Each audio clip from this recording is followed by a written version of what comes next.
সংযুক্ত আরব আমিরাতের কাছে টি-20 সিরিজ হার। বাংলাদেশের ক্রিকেট ইতিহাসে বড় লজ্জাগুলোর এটি একটি। শারজাতে খেলতে গিয়ে স্বাগতিকদের কাছে রীতিমতো নাকাল হয়েছে টাইগাররা। সিরিজ খুইয়েছে 2-1 ব্যবধানে। আরব আমিরাতের কাছে এমন হার নিয়ে সমালোচনা হচ্ছে বেশ। আমিরাতের সাথেই যদি না পারে, পাকিস্তানের মাটিতে স্বাগতিকদের বিপক্ষে কি করবে আর বাংলাদেশ? এমন প্রশ্ন উঠেছে অনেক। তবে বাংলাদেশ দলের হেড কোচ ফিল সিমস এভাবে ভাবতে রাজি নন। হার অনেক সময় দলকে উল্টো উজ্জীবিত করে। পাকিস্তানের মাটিতে সিরিজ জেতার সুযোগ আছে এমন আশার বাণীও শোনালেন সিমস। লাহোরে আগামীকাল 28 মে থেকে শুরু হচ্ছে বাংলাদেশ পাকিস্তান 3 ম্যাচের টি-20 সিরিজ। তার আগে অনুশীলনের ফাঁকে সিমস কথা বলেছেন সিরিজ নিয়ে।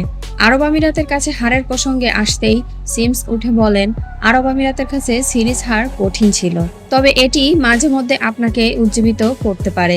বাংলাদেশের মনোবল দুর্দান্ত আছে এবং আশা করি আরব আমিরাতের ফল আমাদের আরও উজ্জীবিত করবে। পাকিস্তানের মাটিতে সিরিজ জয়ের সুযোগ দেখছেন সিমস। তার কথা, আমার মনে হয় সিরিজ জয়ের ভালো সুযোগ আছে। মানুষ বলছে পাকিস্তান ভালো খেলছেন না, তবে নির্দিষ্ট দিনে কি ঘটে সেটাই আসল কথা। আরো বলছি, এখানে সিরিজ জেতার সুযোগ ভালো আছে। আমরা সব দিক থেকে উন্নতি করার জন্য কঠোর পরিশ্রম করছি।